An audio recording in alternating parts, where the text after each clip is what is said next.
Una vez más os doy la bienvenida. En esta ocasión empezaremos las aperturas con un elemento estratégico muy importante, la ventaja de espacio.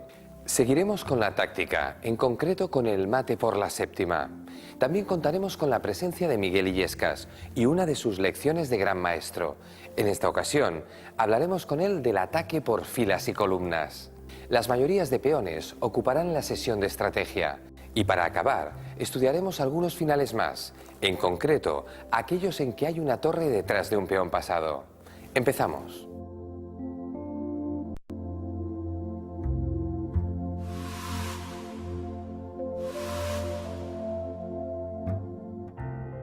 La ventaja de espacio hace referencia al hecho de que cuanto más avanzados están nuestros peones en el tablero, más espacio tenemos para nuestras piezas. De alguna forma, las cadenas de peones dibujan las fronteras entre los territorios de los dos ejércitos, de manera que cuanto más adelantada está esa frontera, más casillas tendrán nuestras piezas donde cobijarse. Comprobémoslo repasando los elementos estratégicos esenciales que intervienen en la ventaja de espacio. En este caso, observamos una posición típica en la que se ha producido el bloqueo del centro. Las blancas han construido una estructura en D5, E4 y C4 contra los dos peones negros D6, E5. Con este choque de peones se empiezan a perfilar una serie de planes. Sin embargo, hay un factor que va a permanecer estático durante un buen rato, la ventaja de espacio de las blancas. Fijaos, vamos a repasar de cuántas casillas centrales dispone cada bando. Empezando por la derecha, en la columna F, los dos ejércitos tienen las mismas casillas, 2. En la columna E, las blancas pueden situar piezas en 3 casillas, mientras que su rival solo tiene 2 disponibles. En la columna de dama, las blancas tienen 3 casillas, las negras 2. Y finalmente, en la columna C, mientras que las blancas tienen de nuevo 3 casillas, las negras se han quedado con una. Así que, resumiendo, las blancas tienen 11 casillas para ocupar en el centro, contra 7 de las negras. Una ventaja de espacio considerable. Al mismo tiempo y debido a esa ventaja, hay casillas en los flancos, como B3, B4 o A4, que van a estar más accesibles al blanco que al negro. Por ejemplo, la dama blanca podría ir hasta A4 desde D1, mientras que la negra desde D8 no va a poder participar en el flanco de dama, por culpa de su propio peón. Otro ejemplo, un alfil blanco en E3 dominaría 2 diagonales estupendas. En cambio, uno negro en E7 dominaría una diagonal, pero en la otra estaría de nuevo bloqueado por su propio peón. Además, una última ventaja para las blancas es que gracias a tener los peones adelantados, sus torres pueden jugar por tercera línea y participar en el ataque. Sigamos con más elementos estratégicos de la ventaja de espacio. Observad cómo empieza esta partida.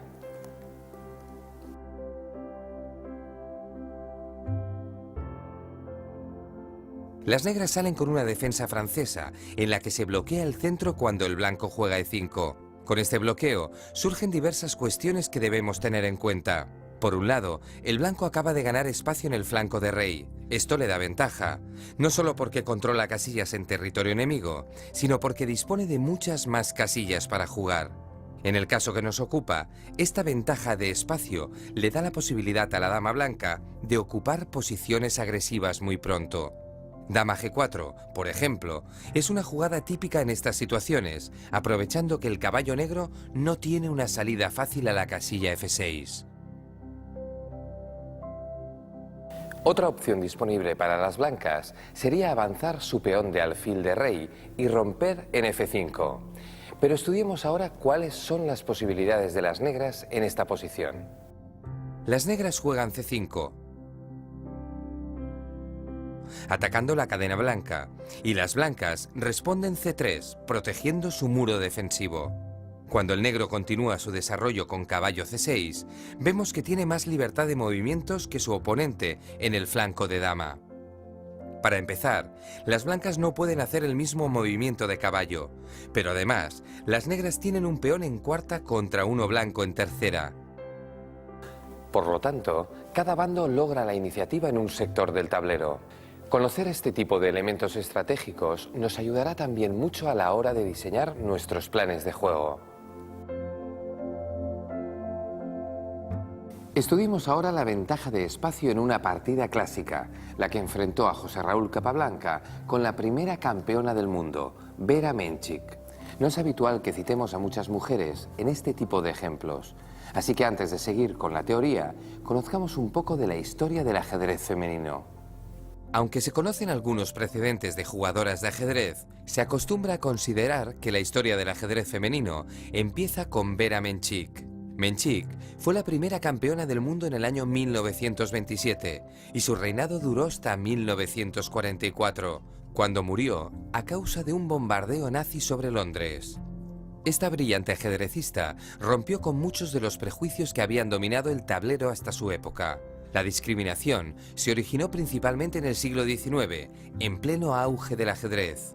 Cuando el juego se puso de moda en los cafés y clubs de las grandes ciudades, las jugadoras desaparecieron y en muchos casos se les impidió entrar en los lugares donde se realizaban las partidas. Menchik no solo consiguió vencer en el Campeonato Mundial Femenino, sino que se enfrentó a muchos de los grandes jugadores de su época en campeonatos masculinos. Tanto fue así que Capablanca dijo de ella que era la única mujer que, en alta competición, jugaba como un hombre. En 1929, Albert Becker, un ajedrecista austríaco, propuso con ironía crear el Club de Vera Menchik, del que serían miembros los maestros derrotados por ella. Lo cierto es que el club fue aumentando hasta la muerte de la jugadora. Después de Menchik, vinieron otras campeonas del mundo, como Ludmila Rudenko, Elisabeta Bykova u Olga Rubtsova. Aunque su gran discípula fue Sonia Graf, que nunca llegó a obtener el máximo trofeo. Con los años, las jugadoras de ajedrez han mejorado mucho, hasta llegar al nivel de ajedrecistas como Xie Jun, Hou Yifan, Umpi Koneru, Tatiana Kotsineva o Judith Izuzgan Polgar, a las que quizás ya conocéis. Todas ellas están situadas en lo más alto de las listas de la FIDE y pueden plantar cara a jugadores masculinos sin ningún problema. En la actualidad, sigue abierta la polémica sobre si los condicionantes a los que se enfrenta la mujer ajedrecista son tan solo sociales y culturales o tienen algo de biológico. Lo cierto es que, mientras algunos discuten, ellas van escalando posiciones y enfrentándose, cada vez con mayor éxito, a los hombres.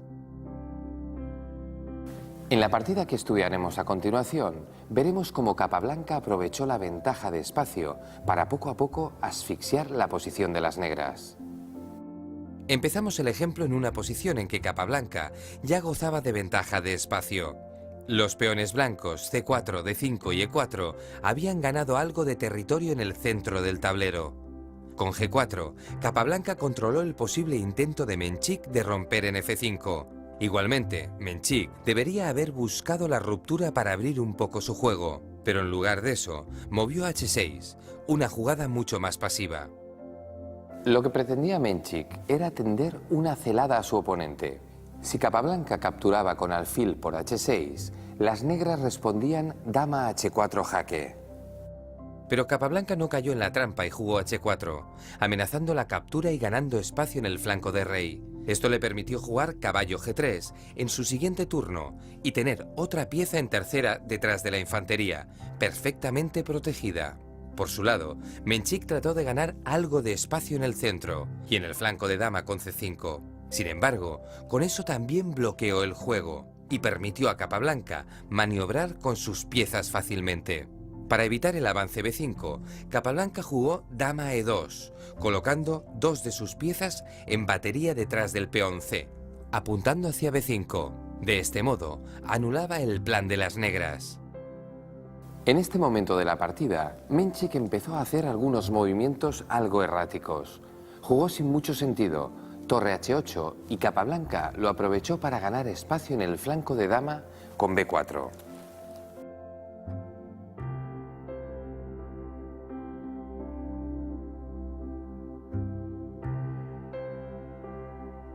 Se puede apreciar cómo había incrementado la ventaja de espacio para las blancas. 2 peones en cuarta de las negras contra 1 en quinta y 5 en cuarta de las blancas. Observad cómo todas las piezas de Capablanca estaban en tercera fila, mientras que las de Menchik estaban en segunda o en primera. Siguió una fase de maniobras que Capablanca se tomó con tranquilidad, con el rey en el centro, pero sin peligro gracias a tener el centro bloqueado. En la jugada 19, con torre A G1, empezó a acumular fuerzas en el flanco de rey, preparando un ataque en ese sector. En su siguiente jugada, corroboró la zona del ataque, puesto que permitió, con B5, el bloqueo en el flanco de dama.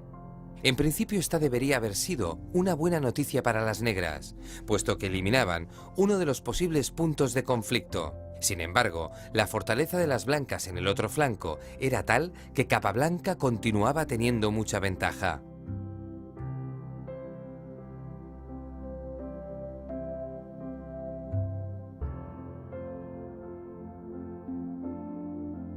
Además, después de cerrar el flanco, Capablanca llevó a su rey hacia el refugio que le acababa de construir en la zona bloqueada. Con la posición ganada y todas las piezas perfectamente situadas, el cubano lanzó el ataque definitivo en su jugada 24. G5. Fijaos cómo, aprovechando la ventaja de espacio, Capablanca tenía todas sus piezas activas en el flanco de rey. Menchik, en cambio, tenía varias de sus piezas lejos de la zona de combate, y los caballos de primera fila controlando muchas menos casillas que sus homólogos blancos. Vera Menchik trató de bloquear la situación con H5, pero Capablanca ya lo había previsto y contraatacó con un espectacular sacrificio de pieza. Caballo F5. Si las negras lo hubieran aceptado, las blancas habrían logrado dos peones pasados y unidos, que habrían lanzado hacia el enemigo. Además, el caballo de C3 podría haber saltado a E4, una casilla crítica, para incorporarse al ataque con mucha efectividad. Por eso, la campeona del mundo no capturó el caballo y trató de mantener el bloqueo. Viendo que la trampa no surgía efecto, las blancas retiraron el caballo y prepararon la ruptura definitiva con el avance del peón F, antes de que el rey consiguiera huir al flanco de dama.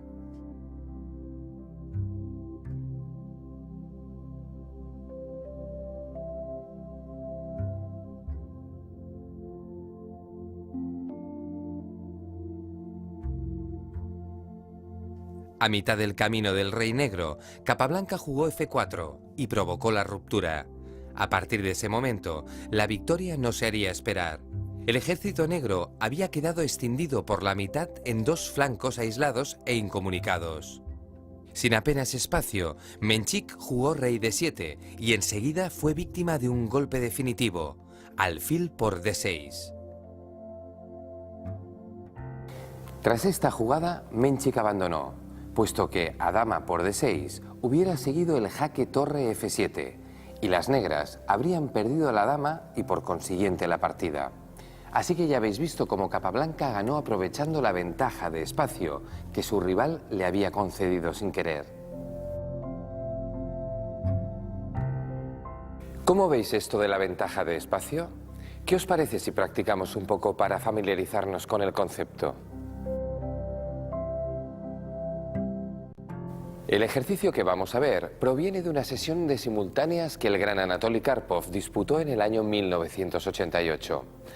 El rival del campeón en esta partida empezó mal, con una apertura que no tiene ni nombre. Tenía dos piezas desarrolladas, pero se había olvidado de ocupar espacio en el centro. Karpov lo aprovechó y puso sus 4 peones centrales en fila, de manera que su rival tenía pocas oportunidades para defenderse. Lo intentó con caballo BD7, sin darse cuenta que daba a Karpov la oportunidad de hacer una jugada bastante expeditiva. Tenéis que pensar cuál fue este movimiento que permitió al genial ajedrecista aumentar su ventaja. Tenéis de 2 a 10 minutos.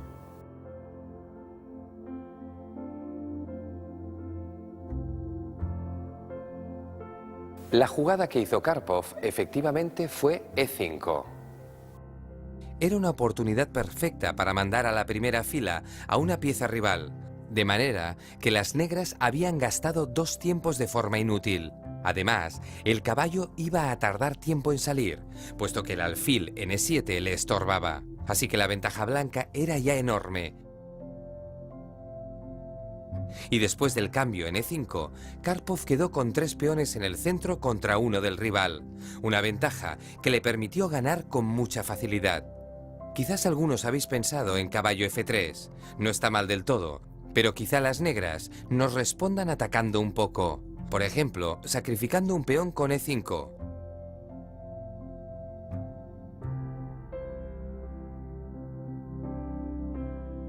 Luego podrían intentar recuperarlo jugando caballo G4. A pesar de todo, la ventaja sigue siendo clara, pero es más efectiva y definitiva la jugada de Karpov que consolida la ganancia de tiempos. Sigamos con el segundo ejercicio. Juegan las blancas y tienen una ligera ventaja de espacio en el centro. La pregunta es si deben ganar también ventaja de espacio en el flanco de dama con la jugada B4.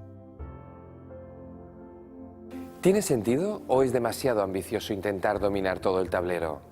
Quizás sería mejor jugar dama F2 para concentrarnos en el ataque del flanco de rey. Os doy de 3 a 15 minutos para que lo penséis.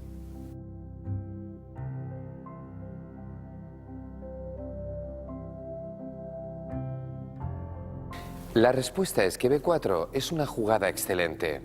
Ganamos espacio en el flanco de dama y un tiempo importante que nos sirve para lanzar el ataque con F5. F5 es la ruptura que nos interesa, porque deja a nuestra torre en F1 controlando una columna decisiva por donde podríamos incluso doblar la amenaza. Por otro lado, con F5 también liberamos la potente diagonal que encaran el alfil y la dama. Después de F5, nuestro rival tiene muy poco que hacer. Si captura con caballo por D4, jugamos F6 y pierde una pieza puesto que su caballo está clavado en D4. Una opción como dama F2 permite a las negras luchar con F5 y parar, de momento, la ruptura deseada en el flanco de rey. Aunque seguiríamos estando mejor, la cosa no sería tan fácil como B4.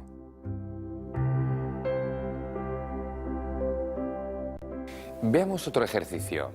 Fijaos en el tablero. ¿Se os ocurre algún modo en que las negras puedan mejorar su posición? Podéis valorar las siguientes: desarrollar con caballo G F6, romper con F5 o cambiar con alfil por F3. Es un asunto bastante complejo, así que os doy de 4 a 20 minutos para que lo penséis bien.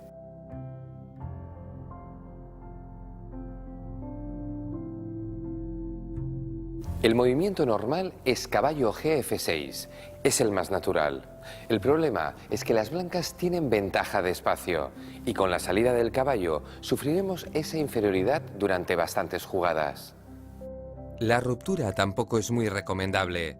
Tras el cambio salimos perdiendo, puesto que se abren mucho las casillas blancas y queda débil el punto E6 controlado por el peón de D5. Además, permitimos a nuestro rival jugar alfil de 3 y amenazar nuestro alfil, que después de haber quedado debilitadas las casillas blancas, es de vital importancia.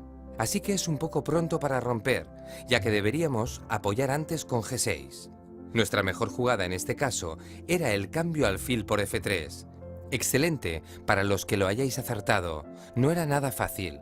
Y matrícula de honor para los que hayan pensado a continuación en el doble cambio alfil G5. De este modo, cambiamos nuestros alfiles, que no eran muy buenos, y nos quedamos con los caballos, que en posiciones bloqueadas juegan mejor que las otras piezas. Ofrecer un segundo cambio es una jugada clave para nuestra defensa. La lógica a seguir es sencilla. Recordad, cuando tenemos menos espacio que nuestro rival, para jugar de manera más cómoda debemos reducir el número de piezas ofreciendo cambios. En este caso, las blancas siguen teniendo una ligera ventaja, pero nosotros podemos tener más posibilidades de juego.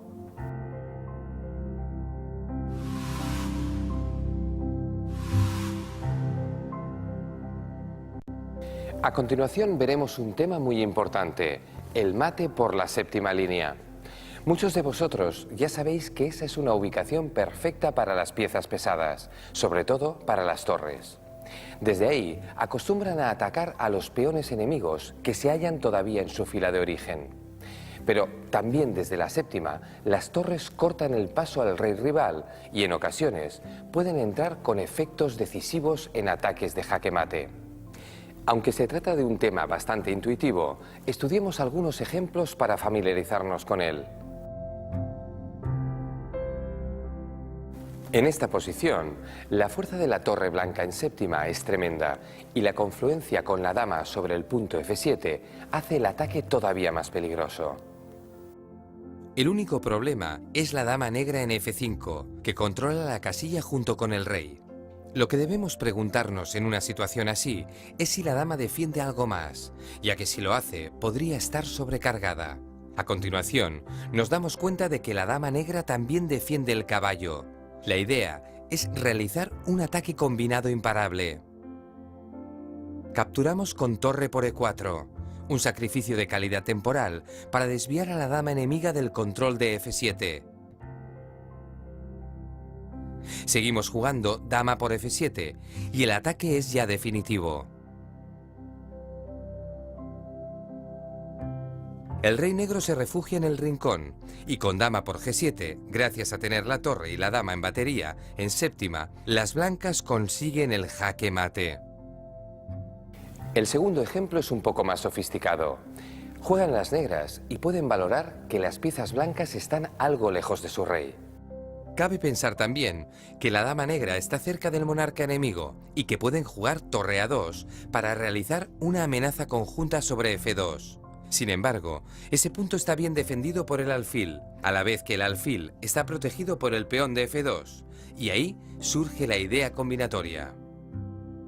Lo primero que piensan las negras en este caso es qué ocurre si capturan con torre por E3. De este modo, aunque se sacrifica la torre, se elimina la defensa. Además, ahora es más fuerte porque desde A2 la torre domina toda la fila. Ahora las blancas deben atender a la amenaza en F2, pero no tienen muchas opciones. Si juegan dama E1 para defender F2, las negras entran en F3 y ahora no va a ser posible para la dama blanca defender G2 a la vez que F2. La única salida para las blancas sería dama F1, a lo que seguiría dama por E3 jaque, con lo cual el rey blanco debería resguardarse en H1. En esta posición, jugando dama D2, las negras montan una batería mortal en séptima fila.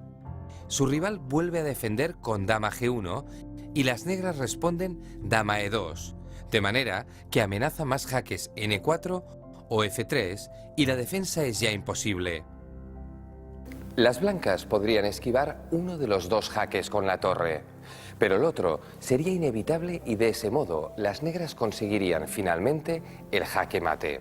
La línea de juego es un poco larga, por eso repasadla tantas veces como os haga falta, ya que es un muy buen ejemplo de la fuerza del ataque por la séptima línea.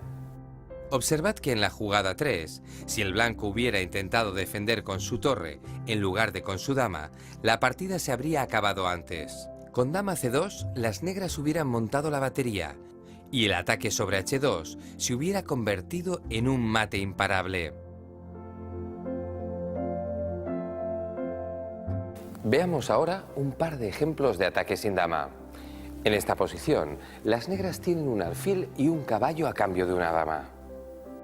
Sin embargo, es el turno de las negras y disponen de la jugada torre D2 para situar una pieza en séptima.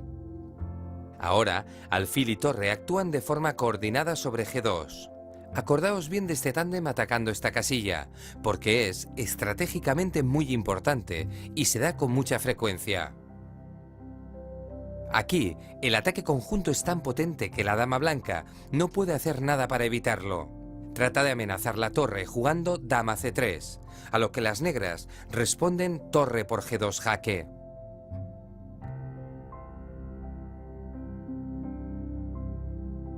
El rey blanco se protege en F1, pero ahora los caballos negros se incorporan al ataque.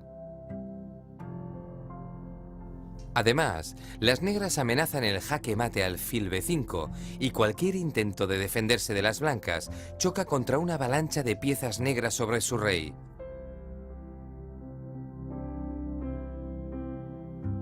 Las blancas capturan al caballo en F4, pero ya es demasiado tarde porque las negras responden caballo por H2 y consiguen el jaque mate.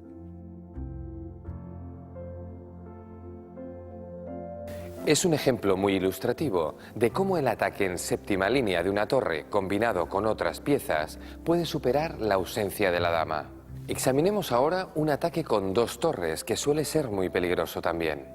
Juegan blancas y en esta posición, con el rey negro más abierto, sería lógico pensar que en lugar de cambiar damas, nos interesa más jugar dama E6 jaque. Las negras se defienden resguardando a su rey. Las blancas ya no tienen más jaques y en cambio deben hacer frente a la amenaza dama por F2. Simplemente responden torre F1 y quedan con mucha ventaja, y algunas amenazas decisivas como caballo G5. Pero es más fácil ganar si le prestamos suficiente atención a la posición inicial. Fijaos, si cambiamos damas, entramos en séptima con torre B, B7, y ya tenemos armada la batería muy cerca del rey enemigo. Recordad, siempre que podáis, situad dos torres en séptima. Es un ataque casi definitivo. En este caso, lo único que pueden hacer las negras es mover su torre para hacer sitio a su rey, pero enseguida se incorpora el caballo al ataque. Con caballo G5 se amenaza ya torre B, F7 jaque, seguido de torre G8 jaque mate. Si las negras intentan defenderse con caballo E5, reciben otro tipo de jaque mate, con caballo por H7 jaque.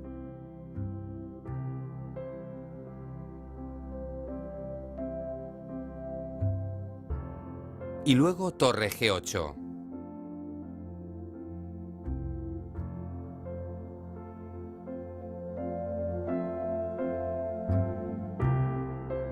Para profundizar un poco más en el tema, vamos a estudiar a continuación una posición que proviene de una brillante partida. Se trata de uno de los encuentros que tuvo lugar en el Campeonato Mundial del año 1948, concretamente el que enfrentó a Mikhail Botvinnik y Max Euwe. Tanto ellos como el resto de participantes pretendían suceder en el trono al fallecido Alexander Aleghin. Finalmente, fue Botvinnik quien se llevó el título y lo consiguió compitiendo con ajedrecistas como Euwe, que había sido campeón mundial en los años 30. Esta fue una de las partidas que Botvinnik ganó. Fijaos. El caballo de las blancas estaba amenazado por el peón F6, pero a la vez el rey negro parecía estar en peligro. Botvinnik se dio cuenta de que si trataba de defender su caballo, daba tiempo a su rival para proteger el rey. Así que jugó dama G3. Con esta jugada perdía el caballo, pero conseguía un ataque muy fuerte contra su contrincante. Tras la captura del caballo blanco, Botvinnik entró en séptima primero con su dama y a continuación con su torre.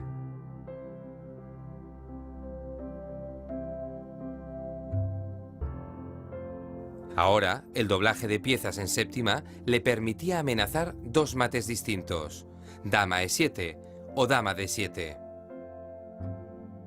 Cualquier defensa pasiva por parte de las negras, como dama D6, no servía de nada. Parecía que, tras torre por B7, las negras podían aguantar.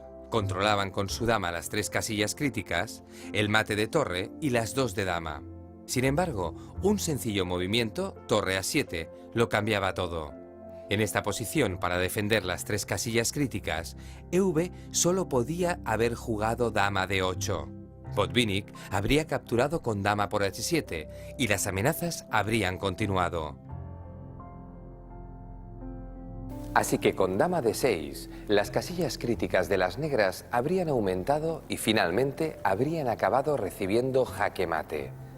Después de calcular la variante, Euwe se dio cuenta de que tenía que sacrificar la dama para capturar la torre y reducir el número de casillas críticas. De todas formas, gracias a la capacidad destructora de sus dos piezas en séptima, Botvinnik acabó ganando en 8 jugadas. Euwe perdió después de que la dama blanca acabara con todos sus peones. Vista la teoría, empecemos con la práctica. Hagamos algunos ejercicios para ver cómo os las manejáis con este ataque demoledor. Vamos con el primero. En esta posición jugáis con blancas y tenéis que ser capaces de sacarle partido a esa torre en A7. Como veis, hay un pequeño problema. El rival dispone de 2 peones de más, así que pensad en una jugada rápida y eficaz. Podéis utilizar de 3 a 15 minutos para hacerlo.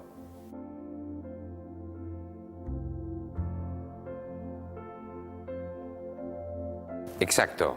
La solución es el sacrificio torre por F6. De este modo, eliminamos la pieza principal de la defensa rival. Además, tras el sacrificio, la séptima línea queda totalmente abierta para la acción de nuestra torre, en especial sobre H7. Felicidades a todos los que no hayáis caído en el error de dama D7, ya que con ese movimiento ofrecemos al rival la posibilidad de utilizar una defensa ganadora, torre E7. De este modo, acabamos ganando una torre, pero el peón enemigo entra en séptima y se escapa.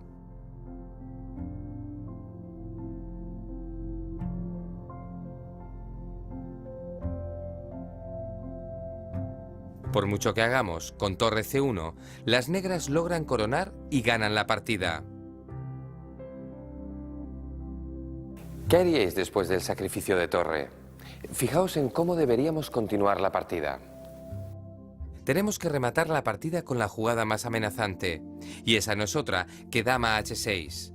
Ahora nuestra dama amenaza jaque en 3 casillas distintas, y cuando las negras tratan de evitar el jaque mate con torre E7, se encuentran con dama por F6 jaque.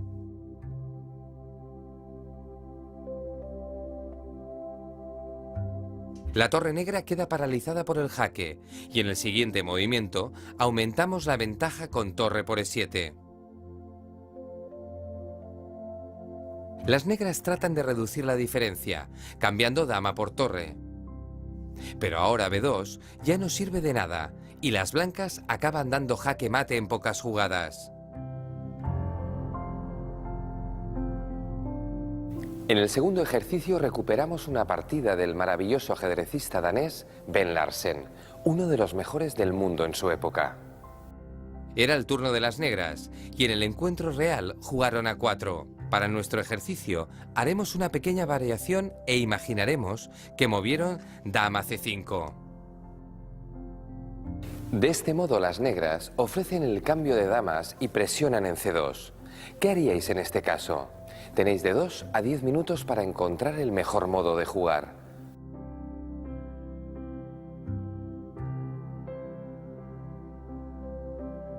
Vamos allá con la respuesta. Ahora, una respuesta pasiva como dama D2 o dama E2 dejaría la partida bastante equilibrada. Pero nuestra mejor jugada es dama por C5, es decir, cambiar damas. Después del cambio, las negras pierden el control de la séptima línea de forma irrecuperable. Entramos con torre F7 y a continuación, las negras no pueden hacer nada para evitar lo que va a suceder. Tratan de contraatacar doblando torres en la columna C para amenazar C2 o incluso para defender la segunda línea. Pero ya no tienen tiempo. Jugamos torre G7 jaque y en el siguiente movimiento subimos la segunda torre a séptima.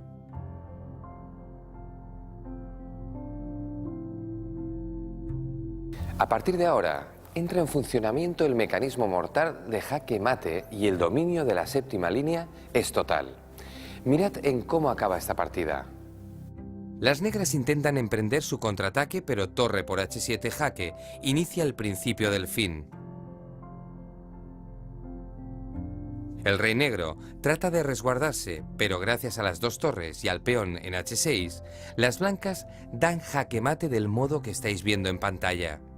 Y es que si las torres en séptima son demoledoras, con un peón en sexta son decisivas. Para el tercer ejercicio os tendréis que poner en el lugar de las negras. Es vuestro turno y tenéis una torre en séptima línea. ¿Qué haríais? Podéis tomaros de 3 a 15 minutos para encontrar la mejor jugada. Una pequeña pista. Antes de pensar la jugada, valorad la situación en su conjunto.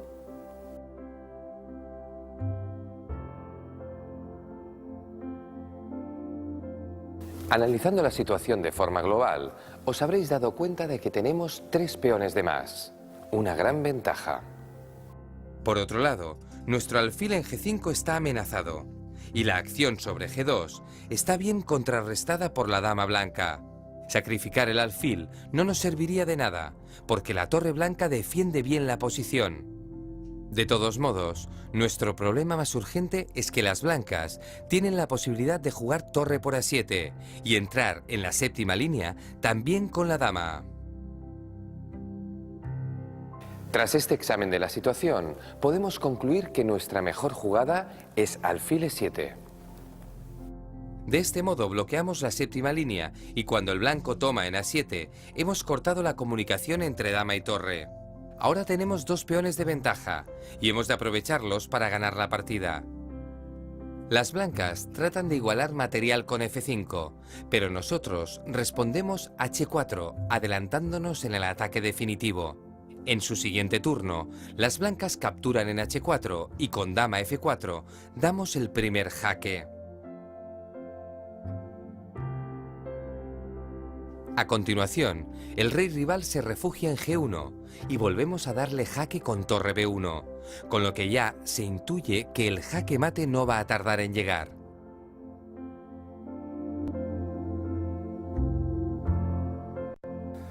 Saludos de nuevo. Me consta que en el curso estáis aprendiendo muchos ejemplos de ataque al rey, pero seguro que pocas veces habéis visto un ataque tan desesperado como el que ejecutan las blancas en la posición que os presento hoy. Corresponde a una partida que me enfrentó el gran maestro americano Alex Yermolinsky en el año 98. ¿Estamos listos? Pues vamos allá. Empezamos, como siempre, por analizar en detalle la situación. Observad, es una posición un tanto caótica. Las blancas han avanzado todos sus peones, tienen su rey en el rincón, defendido solo por un último peón. El balance material no es nada favorable al primer jugador. Recuerdo que yo había sacrificado material para llegar a esta posición. Vemos que tengo una torre más a cambio de un alfil y 3 peones. Un alfil y 3 peones es una compensación gigantesca por una torre. De hecho, se puede afirmar que las negras tienen ventaja material. Además, llama la atención el hecho de que la dama negra ataca al caballo de las blancas, que no se puede mover porque dejaría indefensa la torre. Con lo cual, se llega a la conclusión de que las blancas tienen que hacer algo y tienen que hacerlo rápido. Mi plan aquí pasaba por lanzar un ataque brutal por filas y columnas. Hemos dicho en la introducción un ataque desesperado, pues más o menos. Observad la jugada G6. El avance G6 trata de derribar las defensas del negro, amenaza mate en una, dama H7, y pone de manifiesto la primera acción de rayos X, la coordinación de torre y dama sobre el punto H7. Observad que en caso de F por G6, seguiría dama H7, jaque mate.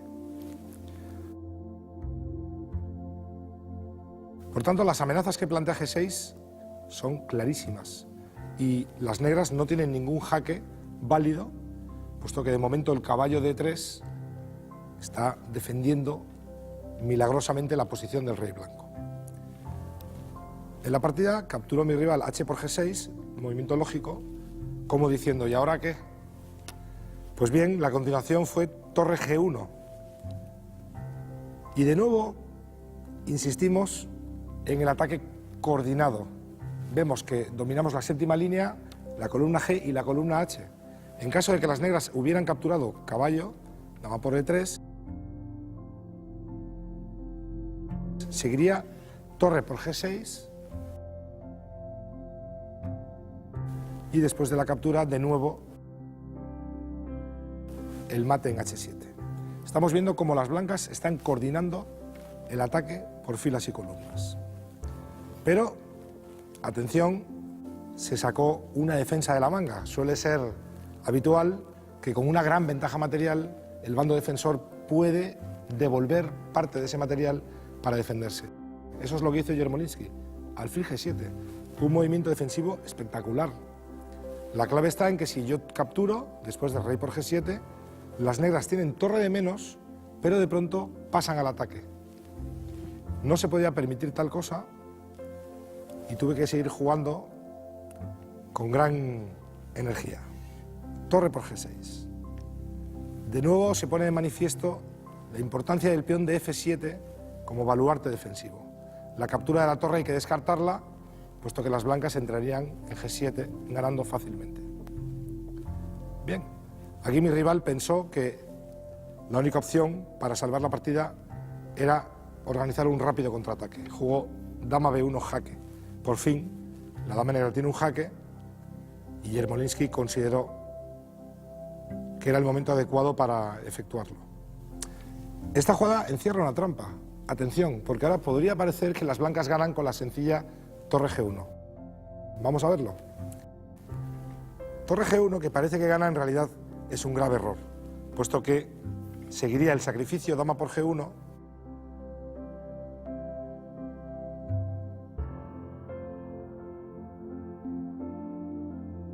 seguido del salto, caballo F3.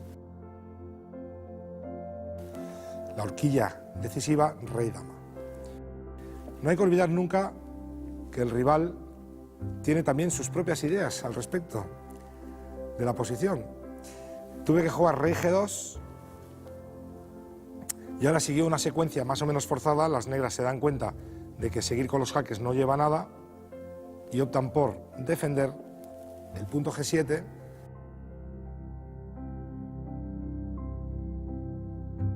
Pero después de torre por G7, una jugada muy precisa, la posición blanca ya es ganadora. De hecho, aquí, el movimiento 40, yo podía haber ganado con más facilidad, pero recuerdo que tenía poco tiempo y, bueno, vi un método que me pareció ganador y ya no quise buscar más. Lo mejor habría sido jugar dama G5, ganaba rápidamente esta jugada, puesto que los jaques se acaban muy rápido después del jaque en E4. Y el jaque en B1, caballo F1, no hay más jaques y el mate es imparable. Yo gané por otro procedimiento un poco más lento. Si queréis os lo muestro rápidamente para que veáis cómo acabó la partida. Después de la jugada caballo por G7, yo sencillamente tomé el caballo, quedé con pieza de más. Es cierto que hay muchos peones a cambio de la pieza, pero el ataque es muy fuerte. Se repitieron algunas jugadas para asegurarme de llegar al control de tiempo. Cuando te exigen hacer 40 jugadas en un periodo de tiempo determinado, y una vez superado el control, ya la jugada decisiva, movimiento 44 de las blancas, dama H5, amenaza el mate en F7 y amenaza el mate en H8. Una doble amenaza que las negras no pueden parar, por eso buscan la salvación con los jaques, pero enseguida se acaban los jaques y mi rival Yermolinsky tuvo que abandonar. Bien, ya habéis visto, cuando se lanza un ataque de estas características, con avalancha de peones, no suele haber marcha atrás. Así que ya lo sabéis, pensadlo bien antes de lanzarlos al ataque. Pero una vez iniciado, hay que terminar el trabajo. Hasta el próximo día.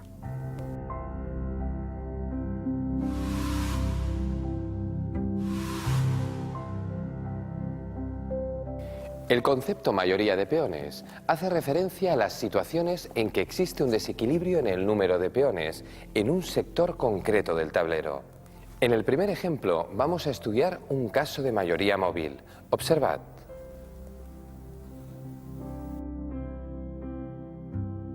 En esta posición tenemos 4 peones blancos contra 3 negros en el flanco de rey. Al no haber ningún peón doblado ni debilidad estructural por parte de las blancas, pueden movilizar su mayoría. Veamos cómo. En primer lugar, las blancas juegan H3 para preparar la ruptura en G4. H4 sería un error, porque entonces el peón negro de H5 pararía a los dos blancos de H4 y G3. El de G6 pararía al de F4 y el de F7 al de E5.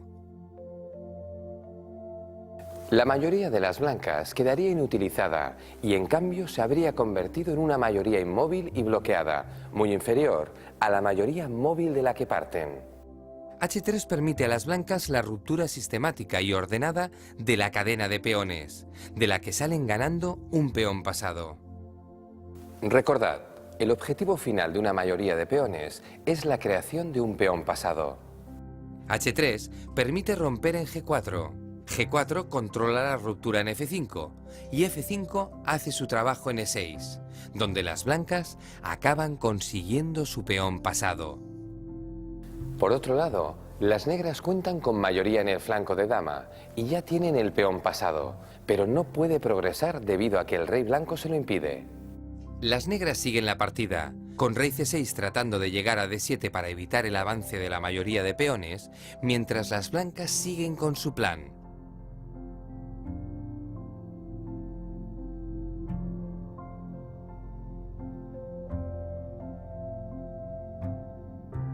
Las negras no lo consiguen, y cuando finalmente se mantienen a la defensiva con rey C6, las blancas juegan rey A5 y dejan clara su ventaja.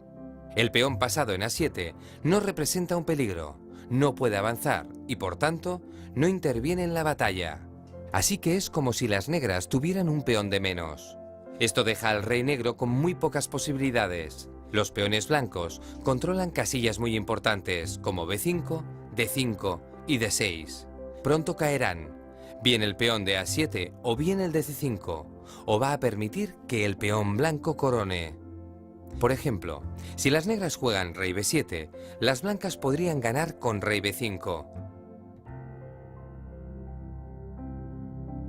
Pero también tendrían la posibilidad de jugar la baza del peón alejado y coronar su peón F. De todas formas, las blancas habrían conseguido sacar provecho de su mayoría móvil. Visto el ejemplo, hay que decir que la situación de inicio no es muy habitual en partidas reales, ya que mover los peones en el flanco de rey significa abrir la posición del enroque. Por lo tanto, es más frecuente la movilización de las mayorías en el flanco de dama. Veámoslo mejor en el siguiente ejemplo. En este caso, el blanco juega C4 porque puede mover con tranquilidad su flanco de dama, pero no le pasa lo mismo a las negras en el flanco de rey. Para crear un peón pasado, las blancas tienen que situar dos peones en quinta para romper con C6. Las negras deben hacer lo mismo, pero como veis, tienen más dificultades. Las blancas avanzan tranquilamente, mientras que las negras necesitan movilizar todo su flanco. De este modo, si hubiera más piezas en el tablero, el rey negro quedaría en una situación peligrosa. Ambos bandos llegan a la posición para crear su peón pasado, pero en una partida real, las negras no podrían jugar de este modo, porque su rey acabaría amenazado. Por eso, habitualmente, las movilizaciones se producen en el flanco de dama.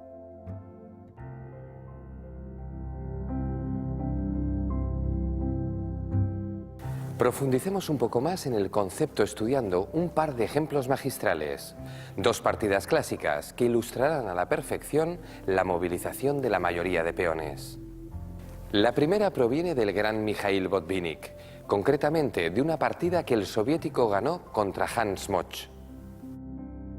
En este caso, Botvinnik tenía mayoría de peones en el flanco de dama, 3 blancos contra 2 negros. Sin embargo, en el centro y flanco de rey, las negras tenían una excelente estructura de 5 peones, y las blancas un peón en D4 y 3 enfrente del rey, 5 negros contra 4 blancos. La jugada que hizo Moch en este momento de la partida fue muy mala. Quería defender su caballo en E4 y no se le ocurrió nada más que F5. Con ese movimiento, no se dio cuenta de que quedaba una mayoría de peones inmóvil en el centro del tablero, donde el peón blanco de D4 paraba a los 2 negros. El resto de peones seguía igual, 3 contra 3 en el flanco de rey y 3 contra 2 en el de dama. La mayoría de Kamok, en el centro del tablero, había quedado inutilizada, así que Botvinnik optó por la movilización de su mayoría en el flanco de dama. Empezó con B4 y ganó la partida estratégicamente debido al grave error de Kamok. El siguiente modelo está extraído de una partida disputada por Paul Keres el año 1951. Si Keres hubiera movilizado aquí su mayoría en el flanco de dama con C4, las negras habrían respondido torre F D8 y se habría llegado a una posición equilibrada. Pero Keres se dio cuenta de la importancia estratégica de tener la torre en una columna abierta. Jugó torre D5 y en el siguiente turno dobló torres. De este modo, cuando se produjo el cambio de torres, Keres capturó con la dama, hizo jaque y se quedó con el control de la única columna abierta del tablero. En este momento fue cuando movilizó ya su mayoría de peones en el flanco de dama con C4. Debido al dominio central, las negras no podían movilizar tan fácilmente su mayoría. Si jugaban F5, Kerr respondía con torre E1 y los peones E5 y F5 se convertían en peones débiles que debían ser defendidos, impidiendo el avance. En la partida, las negras trataron de habilitar un refugio para su rey con G6 y Keres respondió con contundencia con A4 para romper luego en A5. Tras el cambio de peones, Keres había conseguido su objetivo al movilizar su mayoría, crear un peón pasado. De este modo, consiguió una mínima ventaja, que paso a paso convirtió en victoria después de 63 jugadas.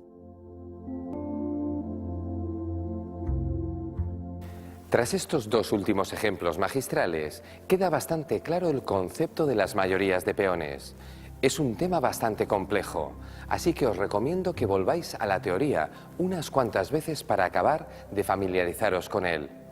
Pero ahora empecemos a practicar para comprobar qué es lo que habéis asimilado.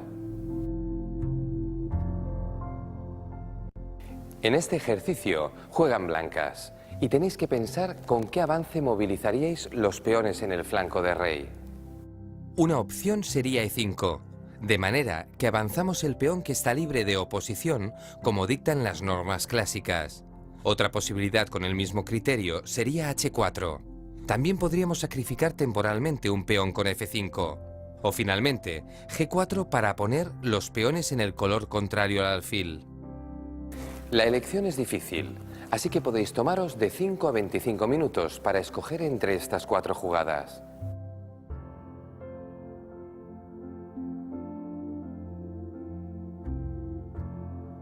La mejor jugada, sin duda, es G4, y otra que tampoco está nada mal es F5. Las otras dos permiten que el rival nos bloquee. Fijaos.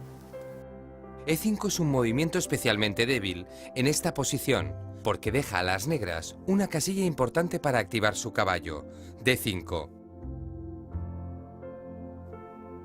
Además, en su siguiente turno, las negras juegan rey D7 con la intención de penetrar por las casillas blancas. Tras rey E6, las negras están listas para romper en F5. De este modo, las blancas corren el riesgo de quedar completamente bloqueadas. Tras caballo por F6, las negras amenazan G4, y si las blancas juegan G5, ya no tienen modo de seguir progresando. Otra jugada muy floja es H4. Es mala porque también permite el bloqueo de las casillas blancas con F5. Si ahora el blanco avanza, tiene un peón pasado, pero el rey negro lo bloqueará sin dificultades. Las negras podrían movilizar primero su caballo y después movilizar el rey para detener el peón de la columna E.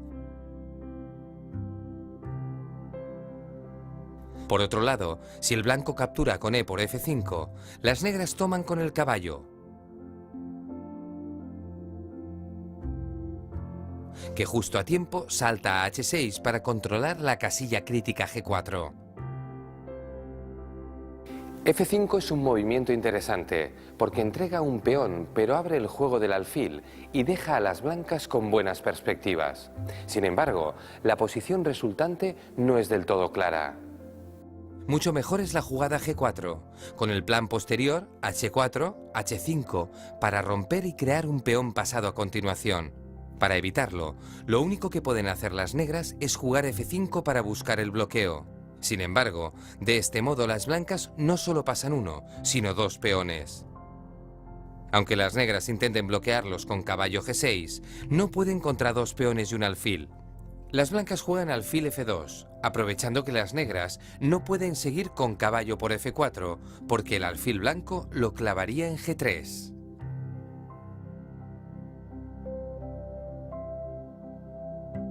Así que las negras acercan su rey, pero las blancas siguen avanzando su mayoría y su rival ya no tiene nada que hacer.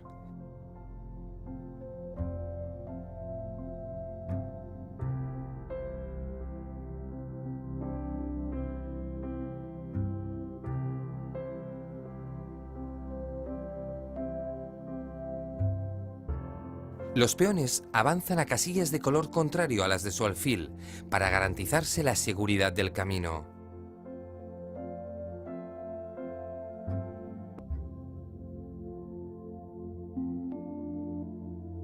Después, el rey blanco acude a ayudar y no debería resultarnos muy difícil ganar la partida. Seguimos jugando con blancas en este ejercicio. En la posición que podéis ver en el tablero, la pregunta es: ¿conservaríais la dama o es mejor cambiarla? Disponéis de 3 a 15 minutos para decidirlo.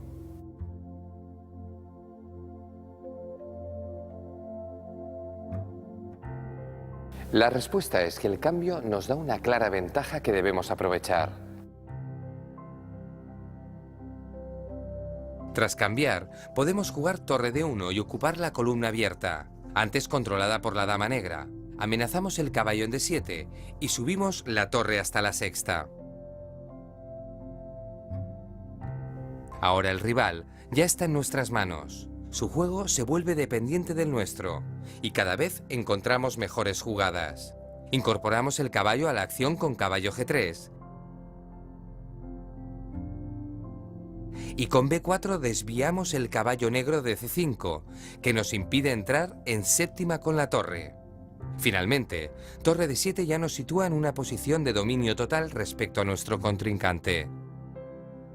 Felicidades a todos los que hayáis acertado en la respuesta. En este caso, el cambio de damas estaba plenamente justificado, ya que de esa forma las blancas han podido penetrar con su caballo y su torre en la retaguardia enemiga. Recordad bien, en general, el bando cuyo rey esté en una situación peor debe buscar el cambio de damas, debido al gran poder ofensivo de esta pieza. Vamos a por otro ejercicio de estrategia. Jugamos con blancas y, como podéis observar en esta posición, tenemos mayoría en el flanco de dama. ¿Qué haríais? La respuesta tiene que ser bastante intuitiva, así que os voy a dar de 2 a 10 minutos para que resolváis el problema.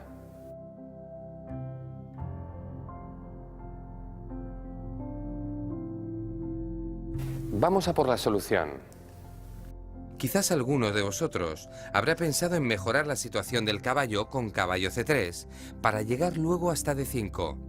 No es mala idea, si no fuera porque nuestro rey no está muy bien defendido y recibimos jaque con dama F4. Después de la amenaza, el caballo negro se incorpora al ataque y las negras empiezan a capturar nuestros peones. Lo mismo ocurre si intentamos activar el caballo vía D4.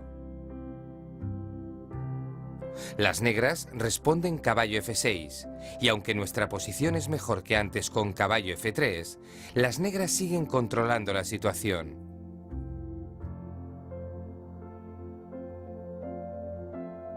En realidad, en este caso deberíamos hacernos las mismas preguntas que nos hemos hecho anteriormente. ¿Qué rey está más desprotegido? El nuestro. En caso de cambio de damas, ¿qué rey está mejor situado para la lucha del centro? El nuestro. Y por último, ¿qué nos conviene si tenemos mayoría en el flanco de dama? Que no haya damas en el tablero. Respondidas estas cuestiones, está claro cuál debe ser la solución al ejercicio. Exacto, dama D4. Efectivamente, no es una jugada ganadora, pero iguala posibilidades con nuestro rival, mientras que el resto de opciones nos dejaba en desventaja. Este era un ejercicio bastante difícil, pero estoy seguro que poco a poco vais agudizando vuestra capacidad para discernir y relacionar diferentes elementos estratégicos. En este caso, hemos dado un paso más allá, relacionando las mayorías de peones con la seguridad de los reyes y con los cambios de piezas.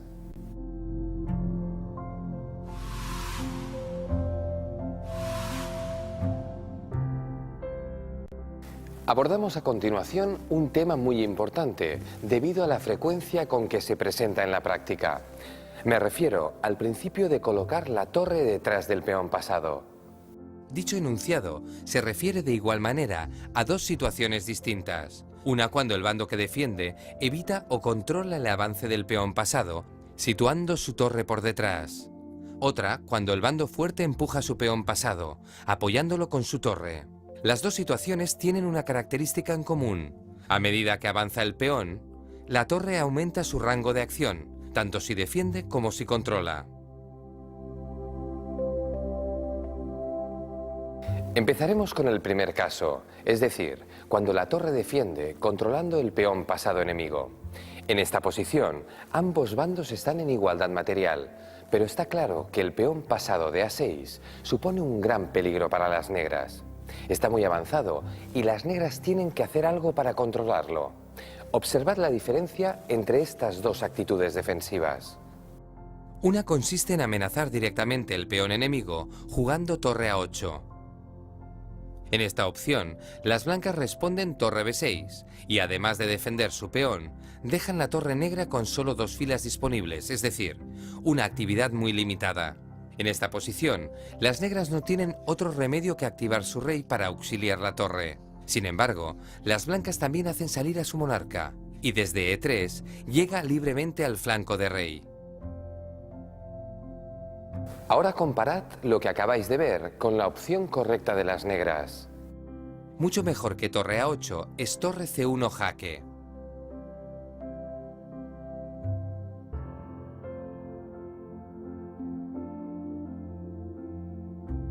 Parece que las negras ayudan así a las blancas a activar su rey, pero prestad atención a lo que sucede en realidad. Las negras juegan torre A1 y amenazan el peón rival por detrás, obligando a la torre blanca a defenderlo. A continuación, las negras siguen con torre A3, para cortar el paso al rey enemigo sin dejar de controlar el avance del peón pasado. En este caso, para participar en la batalla, el rey blanco tiene que ir al flanco de dama por la segunda línea, y las negras tienen la opción de llevar su rey a C7. En esta variante, incluso las negras tienen otra jugada más agresiva, torre G3. De este modo, permite el avance del peón pasado, pero amenaza a otro. Si el rey blanco regresa, la torre negra vuelve a controlar el avance en la columna A.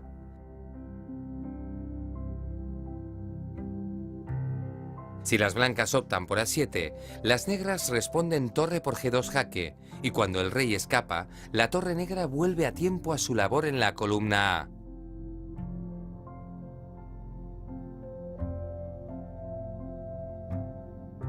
Habiendo eliminado un peón en el flanco de rey, las negras tienen ya suficiente material para ganar la partida.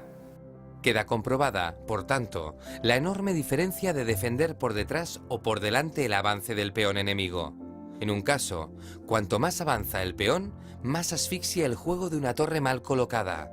En el otro, cuanto más cerca está el peón de la coronación, más rango de acción tiene la torre bien posicionada.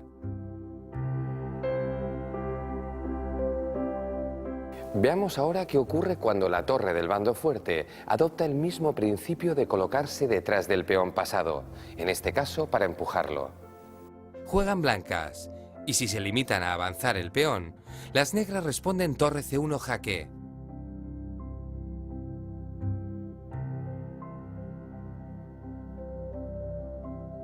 Cuando el rey blanco escapa, amenazan el peón pasado con torre A1. Lo que viene ahora ya lo conocéis. Las blancas defienden con torre D7 y las negras cortan el paso del rey enemigo con torre A3. En esta variante, las negras consiguen las tablas sin dificultades, moviéndose en el flanco de rey. En cambio, atentos a lo que ocurre si antes de avanzar, las blancas juegan torre A3. De este modo, la torre colabora en el avance del peón, lo empuja hacia la coronación y obliga al rival a jugar torre A8, dejando su pieza en una actitud totalmente pasiva. Ahora las blancas pueden incorporar su rey al ataque, y las negras tienen dos opciones: defender el flanco de rey o llevar su rey al ataque en el flanco de dama. Si el rey va hacia el flanco de dama, las negras pierden.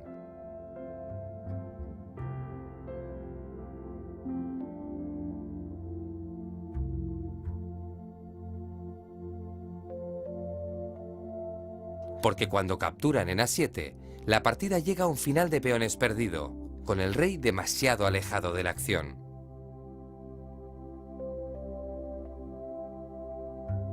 Por lo tanto, a las negras no les queda más remedio que intentar defender los peones con su rey. Pero en este caso, tras situar los dos peones y el rey en cuarta, y las blancas responder torre A4, las negras quedan en Suswan. No pueden mover su torre, porque el peón blanco coronaría, y cualquier otro movimiento tampoco les beneficia. Finalmente, las negras tienen que optar por dejar paso con rey F6, y ya las blancas entran con el rey, y a continuación juegan torre A6 jaque.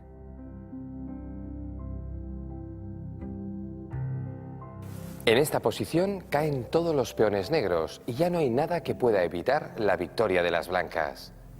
Llevando el rey hacia el flanco de dama y al mismo tiempo que avanza el peón pasado, el rey negro no tendrá opción de defenderse.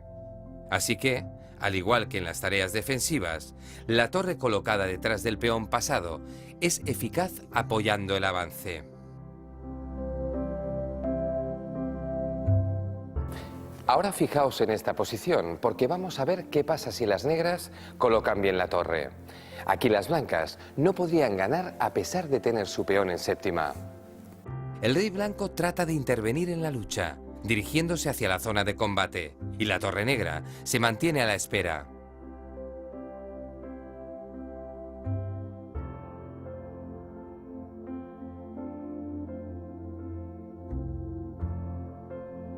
Cuando el rey llega a la columna B, las negras lo reciben con torre B1 jaque. A partir de aquí, cada movimiento de las blancas es contestado con un jaque de las negras.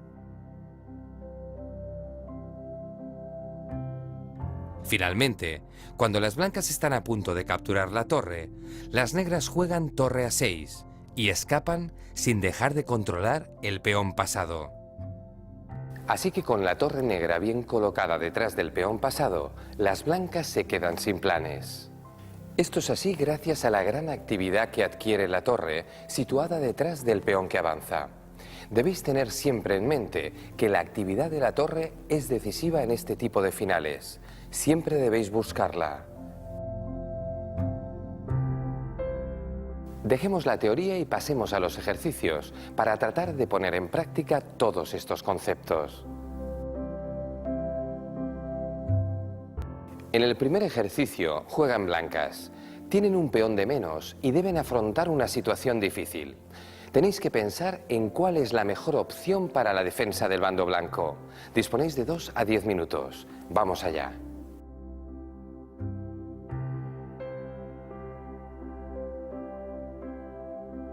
Excelente para los que hayáis pensado en torre C8 jaque, para luego continuar con torre A8. Ya hemos visto lo importante que resulta situar la torre detrás del peón. Ahora las negras tienen que defender su peón con torre B3 jaque y podemos aprovechar para activar nuestro rey. A continuación, cualquier intento de las negras para poner en movimiento su rey se encuentra con la gran actividad de nuestra torre. Conseguir esta actividad ha supuesto neutralizar el peón de menos que acabaría facilitando las tablas para el bando débil. Observad ahora lo que ocurre si colocamos la torre detrás del peón. En primer lugar, si jugamos torre C3, perdemos con el movimiento torre A4 de las negras. Ahora tendríamos que volver con torre C1 y el peón negro se sitúa ya en la séptima línea con consecuencias terribles para nuestro juego. Más o menos, lo mismo ocurre si jugamos directamente torre A1.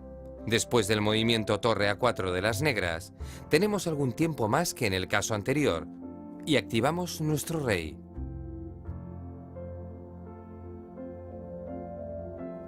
De todas formas, no llegamos a salvar la partida, y si cambiamos torres, ganamos un peón, pero las negras consiguen la victoria igualmente coronando.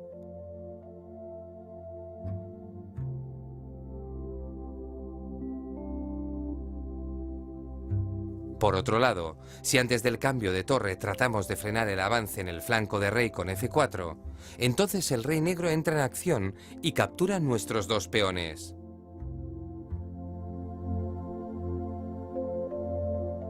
En este ejercicio jugamos con blancas. Hay igualdad material, pero tenemos un peón pasado alejado.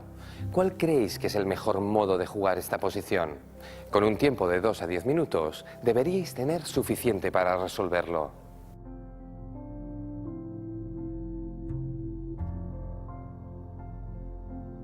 Exacto. El plan debe ser apoyar el avance del peón del mejor modo posible. Es decir, jugar primero torre E3 para seguir con torre A3 para empujar al peón desde atrás. Damos la vuelta para colocar bien nuestra torre.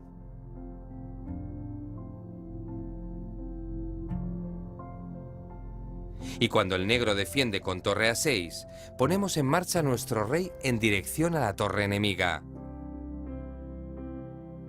Veamos qué ocurre si tratamos de apoyar el avance del peón por delante. Torre A7 es una jugada muy pobre. Quedamos con el rey cortado por la torre negra y sin posibilidad de participar en la acción del flanco de dama. Las negras, en cambio, podrían activar su rey y dirigirse al centro o al flanco de rey.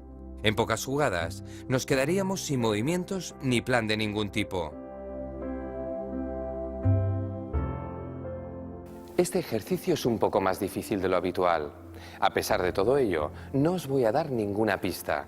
A ver qué tal lo hacéis. Juegan blancas y tenéis de 3 a 15 minutos para pensar cómo jugaríais.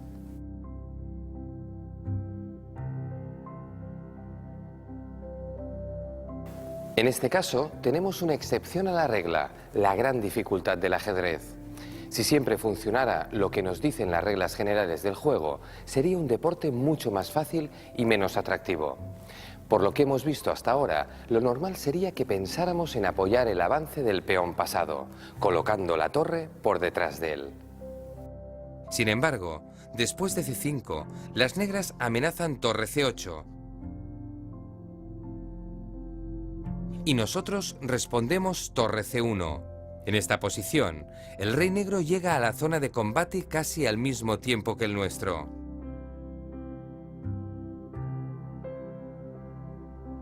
De este modo, con el rey negro activo en el centro del tablero e igualdad material, el resultado debería ser tablas. Pero tenemos una jugada mucho más fuerte. Enhorabuena a los que hayáis encontrado torre D7. De este modo cortamos primero al rey rival desde la séptima, de manera que el enemigo queda encerrado en su primera línea. Además, con esa colocación forzada del rey cuando nuestro peón avance, va a ser mucho más fácil coronarlo con la posibilidad de dar jaque. Si las negras responden con torre B2 jaque para dedicarse a capturar peones en el flanco de rey, nuestro peón avanza hacia la coronación.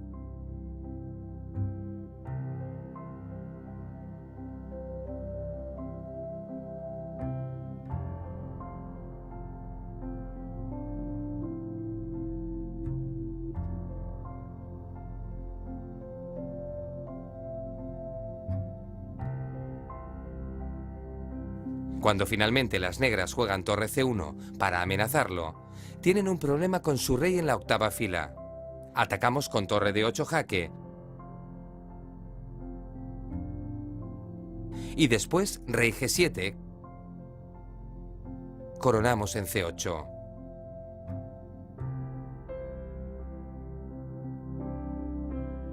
Aunque las negras tengan ventaja material, nuestro rey está muy cerca de sus peones. Acabarán bloqueados y capturados y conseguiremos la victoria. Por lo tanto, después de torre D7, la mejor defensa para las negras sería rey G8, para acercar su monarca hacia nuestra torre. Veamos qué ocurre en ese caso. Las negras advierten que el rey también debe defender los peones. Así que intentan llevar su torre por detrás de nuestro peón pasado y avanzar los peones para salvarlos y liberar el rey.